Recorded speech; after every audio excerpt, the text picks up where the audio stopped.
အားလုံးပဲကျွန်တော်ညီကောင်မောင်နှမများတငယ်ချင်းမိတ်ဆွေများအားလုံးပဲမင်္ဂလာပါနော်ကျွန်တော်ဒီနေ့ညနေခင်းအတွက်ပေါ့နော်ဒါခဏအလုံးကြလေးကျွန်တော်ပြပေးမယ်နော်ဒီ file မှာကျွန်တော်သူကအတွဲလိုက်လေးသူကချပေးထားတာရှိရပါနော်ပြီးရင်ဒါကျွန်တော်ဒီစာလေးပြီးထပ်ပြီးတော့ကျွန်တော်ပြပေးဦးမယ်နော်ဒီကလည်းသူကစတိုက်မှန်လာတယ်သူကထိတ်စီလေးပေါ့နော်ထိတ်စီလေးတစ်လုံးကစတိုက်မှန်လာတာရှိရပေါ့နော်သူကဒီထိတ်လေးပေါ့နော်ဒီထိတ်လေးဒီဒါပြီးခဲ့တဲ့နေ့ဒါမနေ့က6ထိတ်လေးဒါဆိုကျွန်တော်ပေးခဲ့တယ်ပေါ့နော်6ထိတ်လေးပေးခဲ့တယ်ဟုတ်ပြီနော်ဒါလေးကျွန်တော်ဆက်ပြီးတော့ကစားမလားဆိုတော့ကျွန်တော်ကြည့်ရအောင်ပေါ့ကြည့်ရအောင်နော်ကျွန်တော်ဒီမှာသူကဒီပွားနဲ့စာပြပြရအောင်နော်ဒီကိုကိုသူကဒီနှလုံး6နဲ့ဆိုဒါဆိုသူက8လို့ဖြစ်ပြရပါတော့8ဟုတ်နော်8လို့ဖြစ်ပြရပါတော့နောက်တစ်လုံးလဲသူထပ်ပြီးတော့ပေးတာပေါ့နော်ပေးထားတယ်သူကဒီမှာသူက sorry နောက်တစ်လုံးကသူဒီမှာခဏလေးနော်သူဒီမှာဒီကိုလဲသူဒီ6နဲ့သူက8လို့ပဲဖြစ်ပေးထားပါပေါ့နော်8ဟုတ်ပြီနော်နောက်တစ်လုံးလဲသူကဒီမှာဒီ2နဲ့ကြော်ဒီ6နဲ့ဆိုတော့ဒါဆို8လို့ပဲသူကဖြစ်ပေးတယ်ပေါ့နော်8ဟုတ်ပြီနော်နောက်တစ်လုံးလဲဆိုတော့ထပ်ပြီးတော့စတိုက်သူကပေးထားပါပေါ့နော်သူကဒီမှာသူဒီ8ကိုကျွန်တော်ဒီ3ညာနဲ့8ဆိုပြီးတော့သူကလာပြီးတော့ပေးထားတယ်ပေါ့နော်ဖြစ်ပေးထားတယ်ဆိုတော့ကျွန်တော်ဒီမှာဆက်ပြီးတော့ကြည့်အောင်ဒီမှာကိုယ်ပဲကျွန်တော်ဒီမှာ4ကိုကျွန်တော်ဒီမှာကျွန်တော်8ဖြစ်ရအောင်8ဖြစ်အောင်ကျွန်တော်ဒီမှာ4လို့လာဖြစ်မှာကျွန်တော်က8လို့ဖြစ်မှာပေါ့နော်ဒါဆိုရင်ကျွန်တော်ဒီမှာကျွန်တော်က3ရှိရတော့ဒါ4ဖြစ်အောင်ကျွန်တော်1ထိပ်လေးထည့်ရမှာပေါ့နော်ဒါသူကစတိုက်မှန်လာတဲ့ကျွန်တော်ထိပ်စီလေးပေါ့နော်ဟုတ်ပြီနော်ဒါလေးရှင်းပါနော်ကျွန်တော်ဒီ3 4 3 6ဆိုရယ်ခဏလေးဒါလေးထိပ်စီလေးပေးလိုက်အောင်နော်ဒီ8နဲ့ဒီ9နဲ့8ပေါ့နော်ဒီ9နဲ့လည်းသူကဒီ9နဲ့8ဒီ2နဲ့ဒီ6နဲ့8ပေါ့နော်ဒီ8နဲ့ဒီ3ညာနဲ့8ဒီ4နဲ့ဒီ4နဲ့8ဆိုရင်ဒါဆိုရင်ကျွန်တော်တစ်ထိပ်လေးပေါ့နော်တစ်ထိပ်လေးဟုတ်ပြီနော်သူဒီနောက်မှာသူကနောက်တွဲလေးနဲ့နေနဲ့ကြည့်မယ်ဆိုရင်သူကဒီမှာပေးထားတာလေးကသူက6ခွန်8 9လို့သူကယူမယ်ဆိုရင်6ခွန်8 9ပေါ့နော်သူက6ခွန်8 9ပေါ့နော်ကျွန်တော်ဒီ file မှာလည်း6ခွန်8 9နဲ့ပဲကျွန်တော်တို့ကစားမယ်ပေါ့နော်ထပ်ပြီးတော့ဒီမှာဒါဆို6ခွန်8 9ဆိုဒီမှာ9ဖြစ်မှာဆိုတော့ဒါဆိုရင်ကျွန်တော်ခွန်ပိတ်လေးထည့်ရမှာပေါ့နော်ခွန်ပိတ်လေးရှိမယ်ပေါ့နော်ဟုတ်ပြီနော်ခွန်ပိတ်လေးဆိုတော့ကျွန်တော်ဒီမနေ့ကညနေခင်းမနေ့ကညတော်တင်တာလဲကျွန်တော်တော်လေးနောက်ကျပါနော်12နာရီ1နာရီထိုးပြီးသွားပြီပေါ့1နာရီ2နာရီလောက်တင်တာနဲ့ဆိုတော့2နာရီလောက်ထိုးသွားတာပေါ့နော်ဒီမှာကျွန်တော်လည်းဒီအလုပ်လေးနည်းနည်းများသွားတယ်ဒီပင်ပန်းသွားလဲပါတော့ဗောနော်ဒီကျွန်တော်ဒီ8နောက်ပိတ်ကိုကျွန်တော်8ထိပ်နဲ့3883ကိုကျွန်တော်ထိပ်နဲ့ဒါကျွန်တော်တင်ခဲ့လိုက်မိရဗောနော်ဒါကျွန်တော်မှားပြီးတော့ဒါကျွန်တော်လည်းအကြီးမှားပြီးတော့ဒါတင်မိလိုက်တယ်ဗောနော်ဒါဒီနေရာမှာကျွန်တော်ညီကောင်မောင်တို့တချို့ဒါကောင်းတဲ့comment လေးဒါလေးမှတ်မိပါတယ်နော်သူကဒီ8ထိပ်83နောက်ပိတ်ဖြစ်ရမယ်ဆိုရ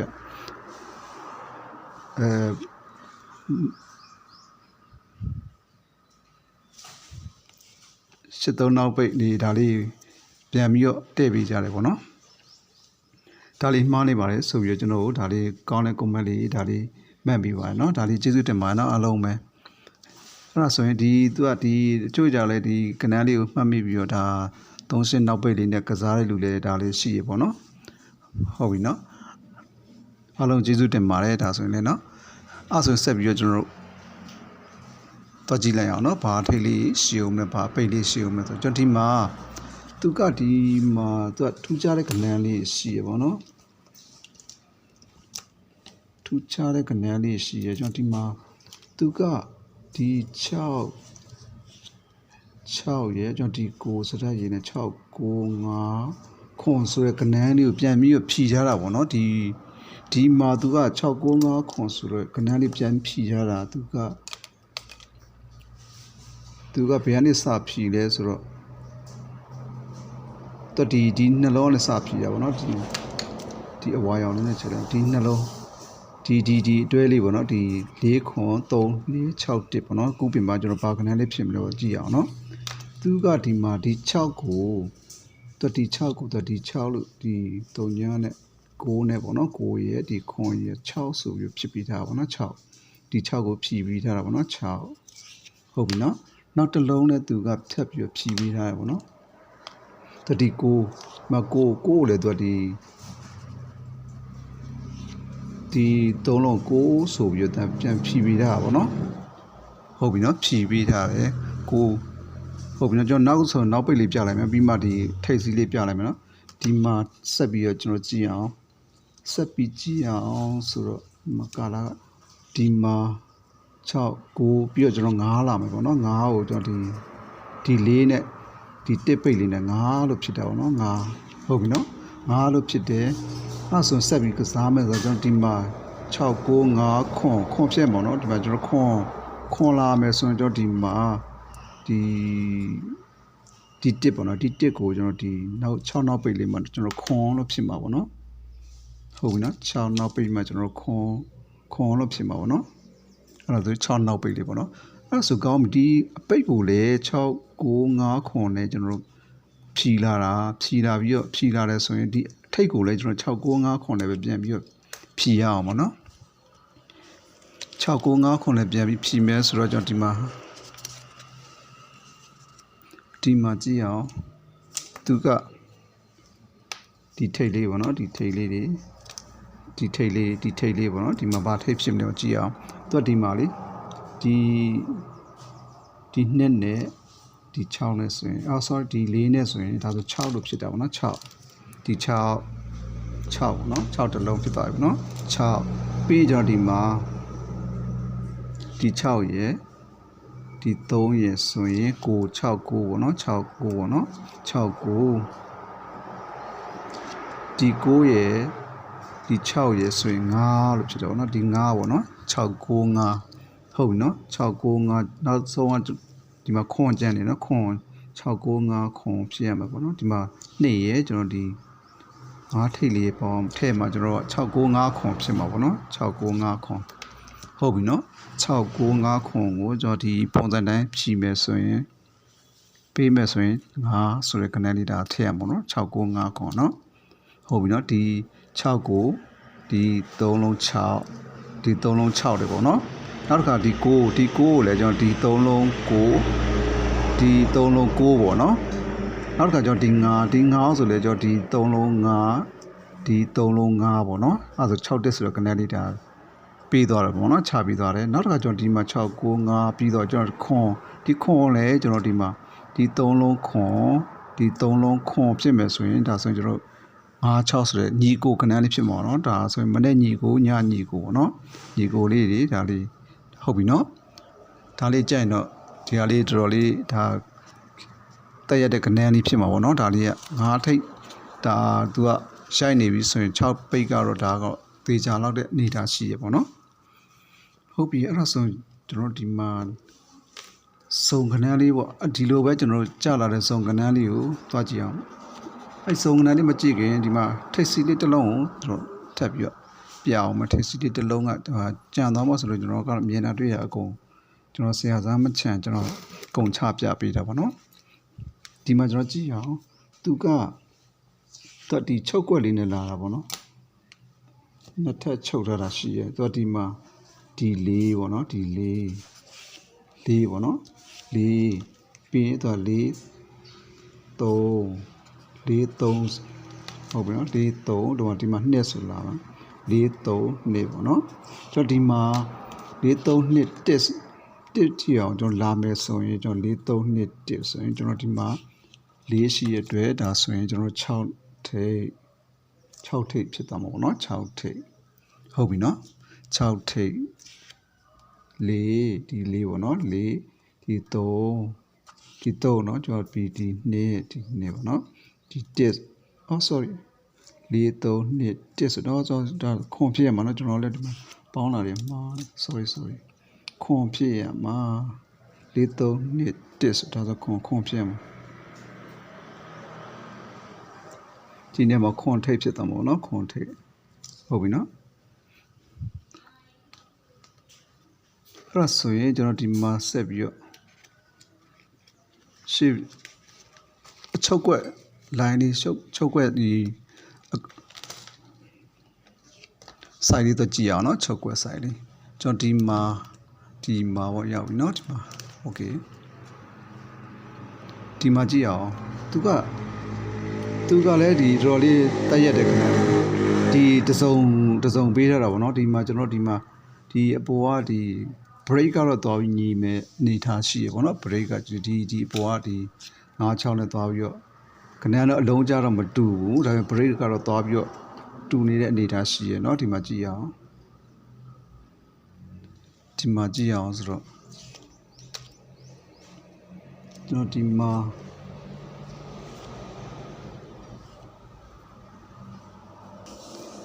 ာလာပြီသူကဒီမှာဒီခွန်နဲ့ဒီ6ပေါ့နော်ဒီ6ကိုကျွန်တော်ဒီခွန်နဲ့ဆိုဒါဆိုကျွန်တော်6လို့ဖြစ်တာပေါ့နော်6ဟုတ်ပြီနော်6ပြီးရင်ကျွန်တော်ဒီမှာဆက်ပြီးတော့ကစားရအောင်6ပြီးရင်ကျွန်တော်ဒီမှာဒီ3လုံးခွန်လို့ဖြစ်တာပေါ့နော်6ခွန်ဟုတ်ပြီနော်6ခွန်ပြီးရင်ကျွန်တော်ဒီမှာ6ခွန်ပြီးရင်ကျွန်တော်ဒီမှာ8လို့လာမှာပေါ့နော်8ဟုတ်ပြီနော်6ခွန်8ဟုတ်ပြီနော်ဒီမှာကျွန်တော်9လို့လာမယ်ဆိုရင်6ခွန်8 9ဒီမှာ2ရှိရတဲ့အတွက်ကျွန်တော်ဒီမှာခွန်နောက်ပိတ်လေးထဲမှာ6ခွန်8 9လို့ဖြစ်မှာပေါ့နော်6ခွန်8 9ပေါ့နော်6ခွန်8 9ဆိုကျွန်တော်ခွန်နောက်ပိတ်လေးပေါ့နော်ဟုတ်ပြီနော်6ခွန်8 9အဲ့ဆိုရင်ကျွန်တော်ဒီမှာဆက်သွားရအောင်ပါ6ခွန်8 9နေရာမှာတော့ဒီမှာကျွန်တော်ဒီပုံမှာကျွန်တော်ပြခဲ့ပြီးသားเนาะခွန်ဒီနှလုံးဒီခွန်ဒီ8ဒီ9ပေါ့เนาะsorry ဒီ6ခွန်8 9ဆိုလဲဒါဆိုရင်ကျွန်တော်ခွန်နောက်ပိတ်လေးပါเนาะခွန်6ခွန်8 9ပဲဒါကြလာပါเนาะ6ခွန်8 9ပေါ့เนาะဟုတ်ပြီเนาะဒါဆိုရင်ကျွန်တော်ခွန်အပိတ်လေးပေါ့เนาะခွန်ပိတ်လေးရပြီပေါ့เนาะအဲ့ဒါဆိုဒီမှာထပ်ပြီးတော့ထိပ်စီးလေးကိုကစားကြည့်အောင်ထိပ်စီးလေးကိုကြည့်အောင်ဒီမှာသူကပြောင်းမြန်6ခွန်8ကို98ခွန်6နဲ့လာပြီးပြောင်းမြန်လာပြီးတော့ကြာထားပြီးတယ်ပေါ့နော်ဒီမှာကျွန်တော်ကြည့်အောင်ဒီကနန်းလေးပေါ့နော်ဒီထိပ်စီးလေးကြည့်အောင်ဒီထိပ်စီးလေးပေါ့နော်ဒီမှာကြည့်အောင်သူကဒ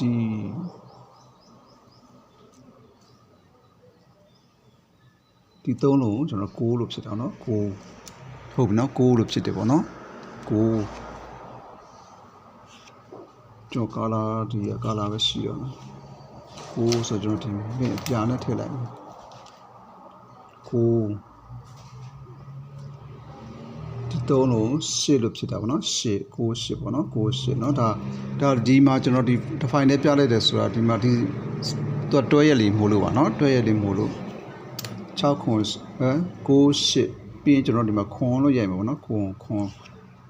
ခွန်တော့ကျွန်တော်ဒီမှာဒီ1နဲ့ကျွန်တော်ဒီ6နဲ့ဒီ1နဲ့ဒီ6နဲ့ဆိုဒါဆိုခွန်လို့ဖြစ်တယ်ပေါ့နော်ဒီကျွန်တော် file လေးကဒါကြော်ကြည့်ရင်တော့ဒါဟို social တွေခက်ကုန်မှာပေါ့နော်ဟိုမရှင်းလင်းမှာပေါ့နော်ဒီဖြည်းဖြည်းလေးဒါလေးပြန်ပြီးတော့ကြည့်ပြီးတော့ဒါရှင်းမယ်ပေါ့နော်နောက်တစ်ခါကျွန်တော်ဒီမှာဒီနှစ်ပေါ့နော်ဒီနှစ်ကိုကျွန်တော်ဒီမှာဒီကနန်းထဲမှာပေါင်းရင်ကျွန်တော်6လို့ဖြစ်မှာပေါ့နော်6ဟုတ်ပြီနော်6ဆိုရင်ကျွန်တော်ဒီမှာနှစ်ရှိရတဲ့ဒါဆိုရင်ကျွန်တော်4ထိပ်ပေါ့နော်4ထိပ်ဟုတ်ပြီနော်4ထိပ်ဆိုတော့ tip break ပဲဖြစ်တာပေါ့နော် tip break ပဲဟုတ်ပြီနော်ဒီအပေါ်မှာလဲကျွန်တော်ကဒီ956ဆိုရင်ကနန်း tip break ပဲပေါ့နော်ကနန်းနဲ့အရင်မများဘူးပေါ့နော်ကျွန်တော်ထုတ်လို့ရှိရင်ဟုတ်ပြီနော်အဲ့ဒါဆိုရင်ကျွန်တော် tip break ရပြီကျွန်တော်ဒီမှာသူကဒီဟာလေးဘာလေးအားကောင်းလဲဆိုတော့ကသူဒီထူးကြတာဒီ96 8ခွန်8 69ဒီကနန်းတွေပေါင်းတော့9လို့ပဲဖြစ်တယ်ပေါ့နော်9လို့ဖြစ်တဲ့အနေထားမှာသူကဒီအပေါ်မှာလဲဆက်ပြီးတော့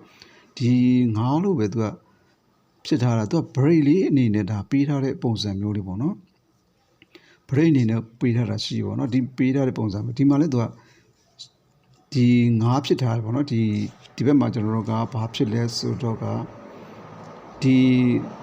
ဒီ3လုံးတော့ကျွန်တော်6လို့ဖြစ်တာပေါ့နော်ဒီ3လုံးကျွန်တော်ခွန်6ပဲနော်ဒီ3လုံးကျွန်တော်6ပဲဖြစ်တဲ့ကြောင့်မင်းနဲ့ပဲရေးလိုက်မယ်ဒါ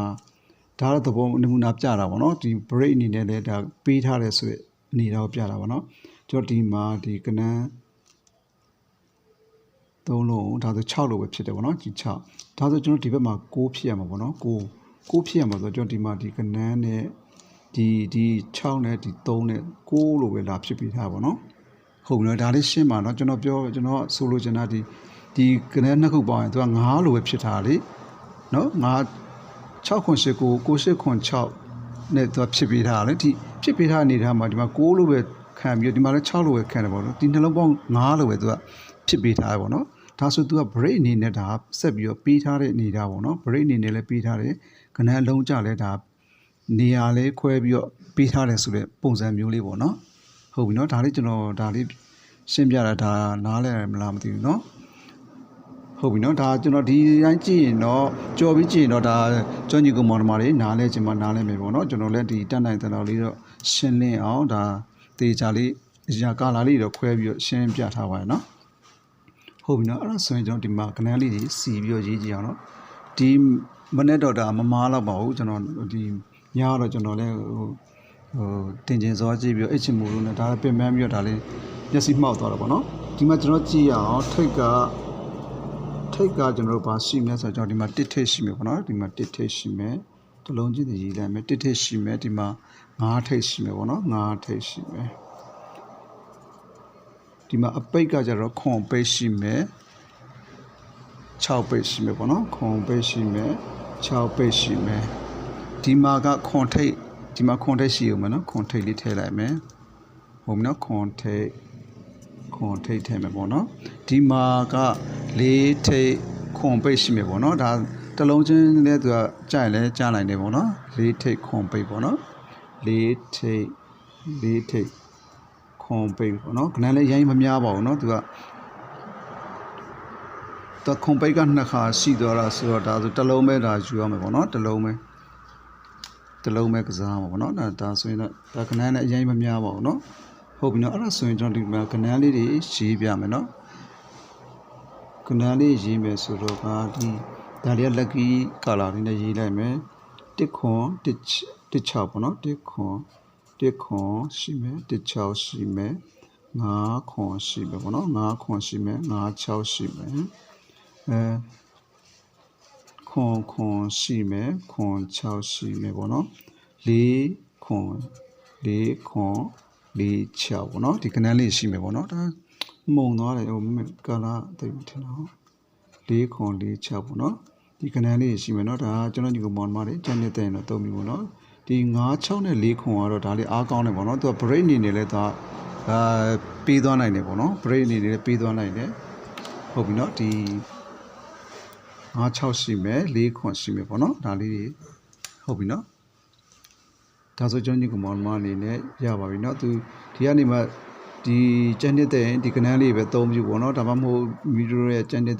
break လေးတွေ key လေးနဲ့တွဲဆော့မယ်ဆိုရင်ဒါတွဲဆော့ပါနော်ဟုတ်ပြီနော်အားလုံးပဲအဲ့ဆိုရင်ကျွန်တော် video file နဲ့ဒီလောက်ပါမယ်နော်အားလုံးပဲကျွန်တော် video file နဲ့ကျွန်တော် channel လေးကိုအများနဲ့ကြည့်ရှုအားပေးနေကြကျွန်တော်ညီကောင်မောင်မများအားလုံးကိုကျေးဇူးတင်ပါတယ်နော်ညီကောင်မောင်မအစ်စ်တွေက like and subscribe လေးဒါလေးနှိပ်ထားပြပါနော်ဒါမှကျွန်တော်ညီကောင်မောင်မအနေနဲ့ချိန်နဲ့တပြင်းကြီးကျွန်တော်တင်ထားတဲ့ချိန်မှာဒါကြည့်ရှုလို့ရမှာပေါ့နော်ဟုတ်ပြီနော်အဲ့ဒါဆိုရင်ကျွန်တော် video file နဲ့ဒီလောက်ပါပဲအားလုံးပဲကြမ်းပါကြပါစေချမ်းသာကြပါစေဗျအားလုံးပဲကံကောင်းကြပါစေဗျာ